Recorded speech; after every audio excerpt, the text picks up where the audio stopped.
Hi, I'm Stephen Hand from Archery Supplies. Today we're going to look at the Junxing Max 7 compound bow. This is a budget bow, a little bit over $200. It's a metal riser, metal limb pockets, American limbs, machined cams, nice two-tone string, metal cable guard, string stops. Now, parallel limbs, so this bow should have little shock. It's 32 inches axle, brace height is 7.4 inches, I'm reading the specs, 30 to 70 pounds. Now, if you get 70 pounds out of this, I'd be surprised. Is that a nice way of putting it? And if you get 31 inches, I'd be extremely surprised also. It rates at 320 IBO speed. If you get that, I'll be extremely surprised. With 80% let off. That's what the specs say. There's the specs for the bow. Now this is the instruction sheet. It's a one-page instruction sheet. Look, it's on nice paper and it says you can turn the limb bolts down 10 turns.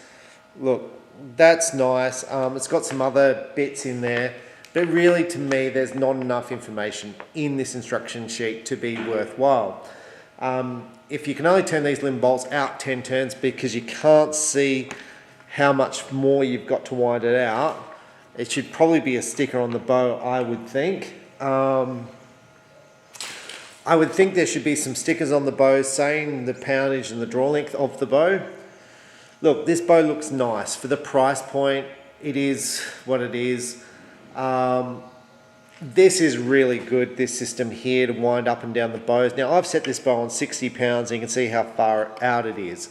Now these are American limbs, as I said. They've got a little dampener in here in the limbs just to absorb a shock. Now one of my issues with Junxing archery is one of my issues is that when Junxing makes bows, they make them for the client. So you can order this bow with machine cams, which is this. You can order it with cast cams, which is this. You can order it with Chinese limbs, you can order it with American limbs, you can order it with different grades of alloy, you can order it in basically a whole bunch of different configurations. And I said to Junxing, this is really devaluing your brand. Because if I've purchased this bow with a higher grade parts and then someone else brings it into the country or someone else sells that bow with the lower grade parts, it's devaluing your product because the consumer doesn't know the difference. So that's just my perspective. Now we're going to go into a few other things. The draw length is adjusted through rotating this cam here. By basically making it longer, you can see I'm on number 10 here.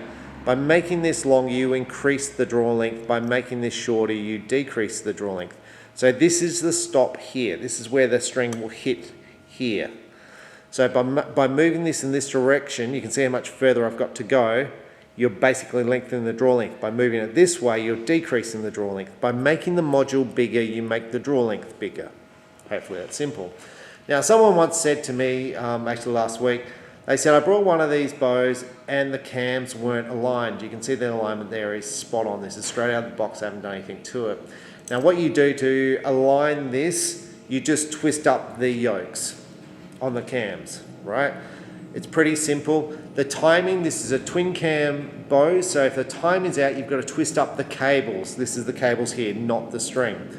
Now ideally, I would like this hole here through the center of this string here. So I'd probably prefer this string a little bit shorter and it going through there like that. So that way I can see if the cams are timed. But look, it's a $200 bow. There are people who sell strings for more than that. So take from it what you will. I think it looks like a really good bow. So we're going to do this test and sort of see how it is. I would like the modules to have numbers on. I would like there to be a chart to say where you adjust the module to get what draw length on it. The modules are plastic and that's pretty standard with a lot of the cheaper and even more expensive, some of the American bows. So overall the paint looks good. It comes in either black or they call this tan. The finish looks good. The grip feels like a Matthews. It's kind of kind of wide but skinny, if that makes sense. So it's wide here at the throat where I kind of want to grip the bow, but then more Matthews-like down the bottom here. So I tell you what it's like the new bears in the grip. The balance on the bow slightly tips forward when you shoot the bow, so I think it'll be pretty good to shoot. Let's try the draw stop. Now this is a twin cam bow. It's a basic cam system that you're going to see on bows. I'm going to pick some brands like the Bear Cruiser, the PSE starts with U. Basically the Diamond Edge. The cheaper bows have got this type of cam system. But this is fine. It's not going to give you the solid wall. So someone said today in on the forums that this bow doesn't have a solid wall. Well, it doesn't have the solid wall of a $700, $800 bow, and maybe it's better than a $1,000 bow. Let's try it out. So basically, to have a more solid wall, you'd want this to be straighter and a bigger stop here. But some of it's got to do with the tension on the cables. If the cables are tense, then if the limb's under more tension, then it'll be a more solid wall. If you've got a limb stop, so the cams touch the limb, it will be a more solid wall. But look, it's a $200 bow. Let's kind of see how it shoots. I think what happens is when people are saying, oh look, this is good or bad, people forget that most people who come into the sport come in on a budget. They come in either looking at a second-hand bow for about $200 or looking at a brand new bow. So budget is everything when it comes to a new sale. Now the bow comes from the factory with a D-loop fitted to it and a peep sight. The peep sight's always a little bit too low. You need to fit a whisker biscuit or an arrow rest to it and a sight. I've got a basic $20 arrow rest and a basic $30 sight on here. Right, so let's just try the draw out. So it starts off here quite solid, starting to get soft, getting soft, getting soft, getting soft, getting soft. I don't know when I hit the valley. I don't know when the valley was because it felt like the same poundage right the way through till the end, if that makes sense. So this is meant to be an 80% let off, and it's clearly not. So it's heavy at the start, getting softer, getting softer, getting softer, getting softer, getting softer, and now I've hit the wall. It's rock solid back here. You're not going to move anywhere. See, I can't rock the cams. I'm going to take this shot to see how it sort of feels.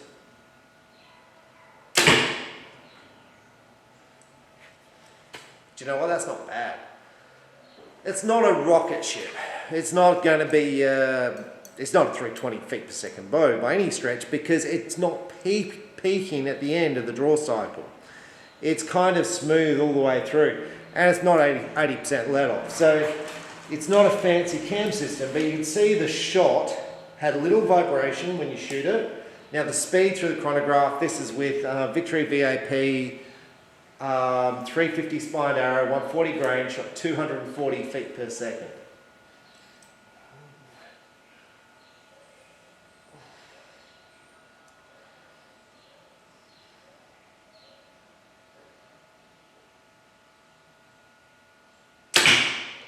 But see, you're getting no vibration here in the riser when you shoot it.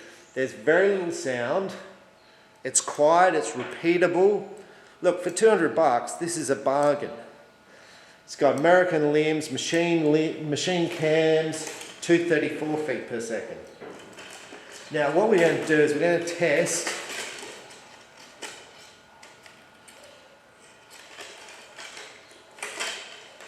Now this is a gold tip velocity 400 spined arrow, 80 grain points in the front. This is what I test all my bows with.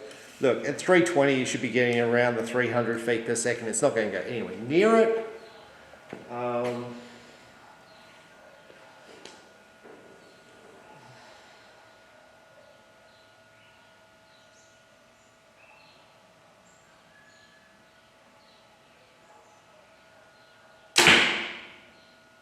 Look at that, 258. So it's nowhere near 320. You're not going to get 31 inches draw length out of this, which I think is disappointing. So I'm going to say my sales rep at Junxing is excellent. She does a great job. However, when they produce the statistics on this bow, they should be, like if this draw length goes out to 30, I think it probably will go out to 30, it should be like 32, whatever it goes to. I mean, check that stuff. It's simple, it doesn't, there's not enough people going to buy this bow for a 31 inch, and if they do, they're going to be disappointed and they're going to be angry with the seller, they're going to be angry with Junxing, and it's, instead of saying this bow does this, this is what this bow is at $200, and what it is, it's amazing. At $200, I mean, you cannot spray this bow for $200, you cannot make these strings. You cannot fit this bow, you can't assemble this bow for this price. It's crazy value. And it feels pretty nice. So if you're on a forum and you ask how stuff is, you've got to understand most people are comparing it to their $2,000 rig. It's not that. It's a $200 bow, and how's this compared to the $200 bow? I tell you, it outshoots many $1,000 bows.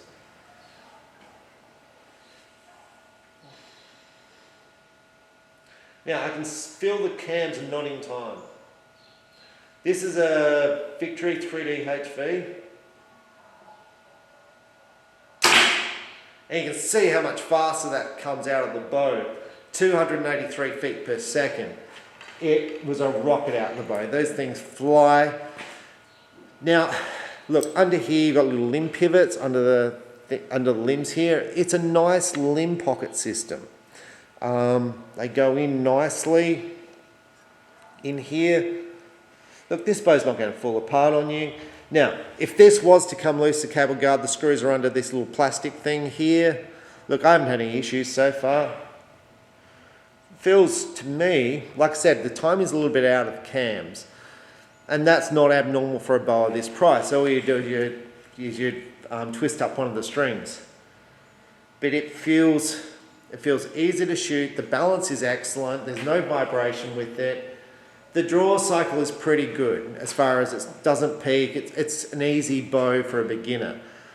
I'm going to say this bow's adjustable down to 30 pounds. At 30 pounds it's going to be more floppy and the bow's not going to shoot as well because there's not going to be as much tension on these strings and cables. If you want a 30 pound bow, then buy a 30 pound bow. And I don't say mean buy a 30 pound bow. Buy a bow which is lighter in poundage. So let's say you're a kid and you want a 30 pound bow, buy a bow that's more suitable.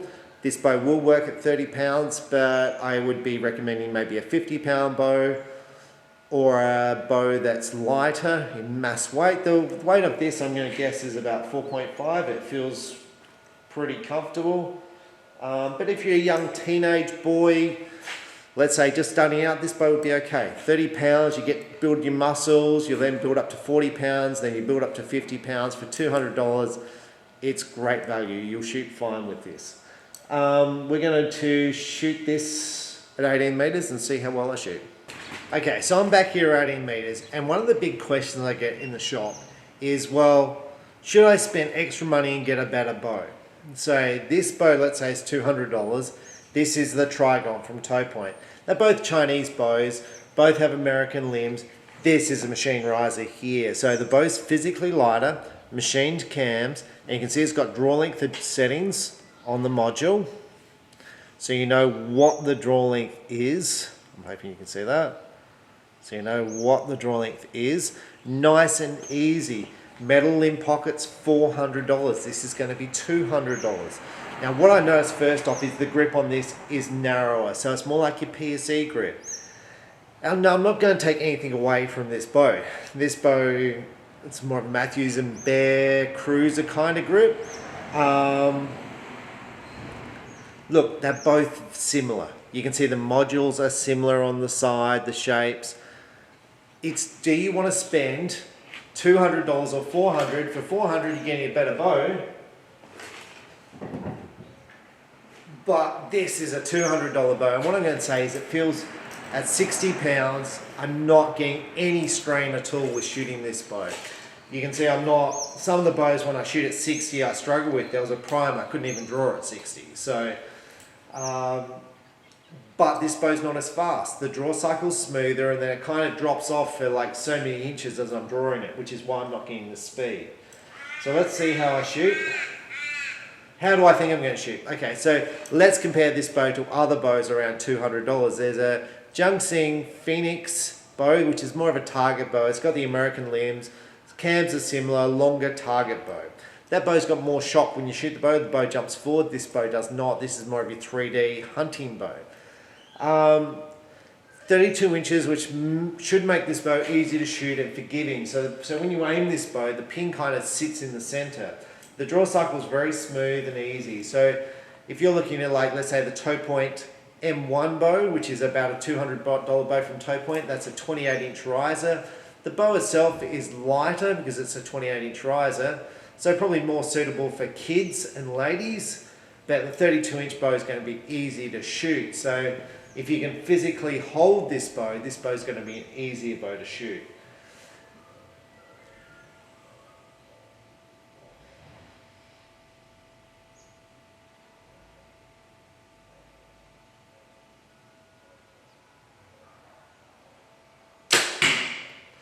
There you go. Well, how's it compared to the American bows?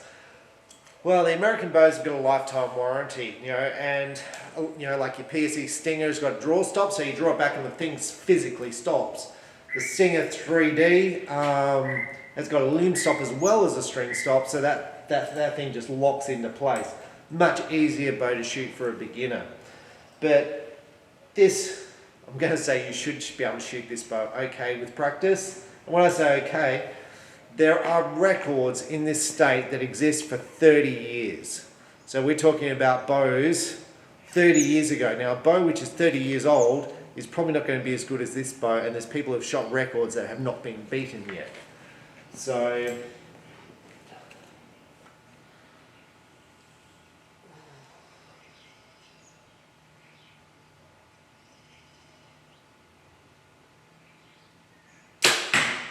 which to me is amazing, because the arrows are better today. The string material is so much better than it was back 30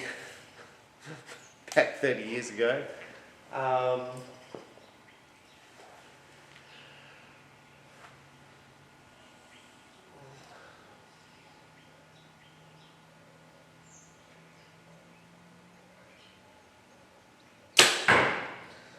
Now, even back when I was a kid, when I was like 13 years old and I won the Australian Championship and shot an Australian record, look, the bow I shot back then was not as good as this bow. This bow is far better than the bow I shot back then. And the score I shot back then was about a 1300 out of 1440. Today, that is still not a bad score. I mean, the top kids today will shoot much better, like much, much better. But you're talking the top 1 or 2. When you go down to like 3 or 4, they're shooting about the same scores as I shot 35 years ago. Or longer.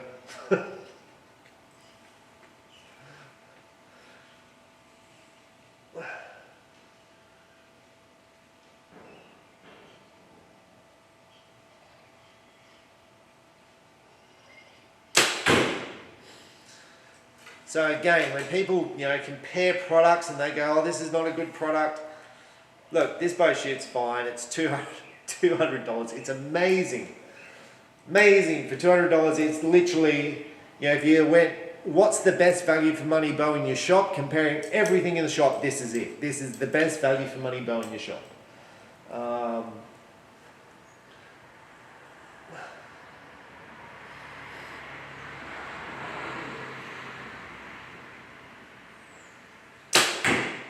Like, it feels good when it breaks, it's all good. And when I say it's good value for money, like, and I said before in this review, I don't know how they paint the bow, I don't know how they make the bow for this price. It's just crazy. And there's going to be people who go, oh, the strings are no good. But these strings are okay. It's a $200 bow. It's like, they're not a $250 or $300 set of custom strings where someone's charging you $150 to fit them. I'm not having a go at that person. I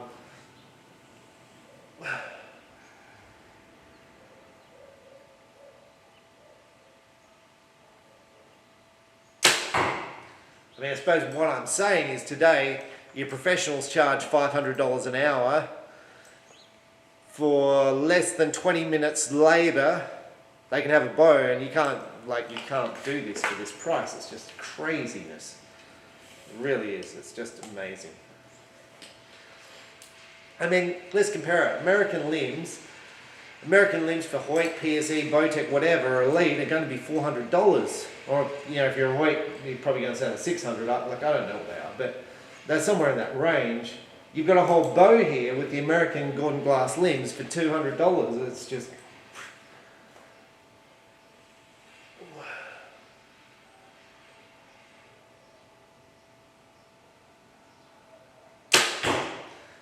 And I'm going to say, yeah, could I go down to an archery club with a $200 bow and beat the majority of the archers? Absolutely, without question, absolutely.